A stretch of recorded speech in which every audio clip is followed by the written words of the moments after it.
Now it's time for the honorable mentions. For Pixar, I was surprised to find that I didn't know what to talk about here. I mean, unlike Disney or DreamWorks or something, Pixar hasn't really done much outside of doing animated features. Yeah, there was that Buzz Lightyear cartoon, but there's literally nothing to talk about there other than it exists. And yeah, there are the shorts too, but usually there's nothing to talk about there, and I already mentioned some of them in the beginning of this look back. But then when I thought about reconsidering that option because I had nowhere else to turn, I realized that the answer was in front of my face the whole time. Why not talk about the mascot of the company, Pixar's equivalent to Mickey Mouse? So I decided for this honorable mention, I'm gonna talk about— oh crap, wait a minute. I just realized that I already talked about that at the beginning. Screw it doesn't hurt to go into details. Now let's go back to 1986, when Pixar made one of their most beloved animated shorts, Lookback Jr. It's about a small desk lamp with a big desk lamp watching it playing with a ball. Suddenly, the ball pops and the small lamp gets sad. So the little guy went out to go get a bigger ball. And that's it. What do you expect? It's only 2 minutes long. Don't expect any J.R. Tolkien level of writing here. Anyways, back when Pixar was a small independent studio, they wanted to make something that would say who Pixar is. Something that has a character with simple geometric shapes. But what? John Lasseter looked at a Lookback desk lamp and decided to play around with it like it was alive.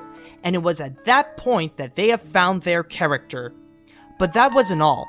One day, animator Tom Porter decided to bring his baby boy to the studio, and John noticed how the baby's head is so big compared to the rest of his body. He thought to himself, I wonder what a baby lamp would look like. So, by screwing with the dimensions of the lamp that was already made in the computer, he created a second character that would be Lookback Jr.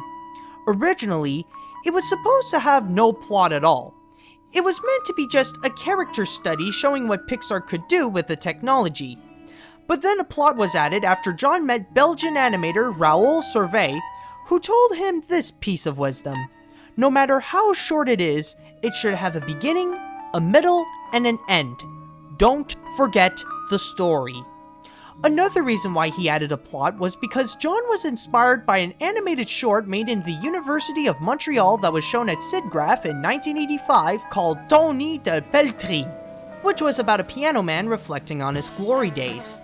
Because that time and money were tighter than a pair of skinny jeans on a fat guy, they had to make the short in the simplest way possible with just a wood grain floor, a black background, and the camera doesn't even move an inch. The only complex thing here are just 2 lamps and a ball. When it premiered at SIGGRAPH on August 17, 1986, the audience were freaking out and giving it a standing ovation even before the short was finished, and it was recognized as a technological breakthrough. Also, it became the first ever computer animated film to be nominated for an Oscar for Best Animated Short. After that, when they released Toy Story, they decided to make him the mascot of the studio, appearing all the time squishing that eye when we see the logo.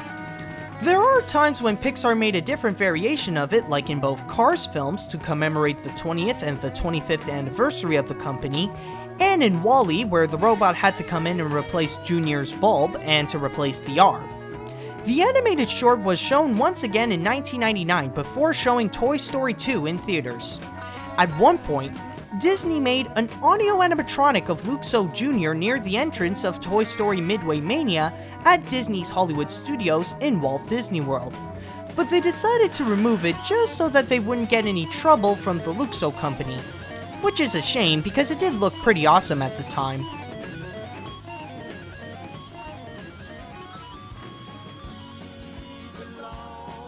In conclusion, Pixar has a legacy as one of the greatest animation studios of all time for releasing a continuous line of animated masterpieces. But what some may not know is that they actually earned that legacy not just because of their films, but also because of the way they make them, by putting emphasis on making an original and engaging story animation that always pushes computer animation to the next level, and most importantly, everyone in the studio works as one team to make movies that the whole world, including themselves, would want to watch. They will also be forever known for entering us in a new age of not only animation, but the entire entertainment industry as well. And so, to finish it off, I'm going to count down the top 10 best Pixar movies. Here we go. Number 10, Brave. Number 9, Monsters, Inc. Number 8, Toy Story 2. Number 7, Ratatouille. Number 6, The Incredibles. Number 5, Finding Nemo. Number 4, Up. Number 3, Toy Story. Number 2, WALL-E. And number 1, Toy Story 3. Well, that's all I've got for Pixar. Join me next time, and I'll talk about a special kind of animation that goes beyond the computer and even the paper. See you later, dudes! Belong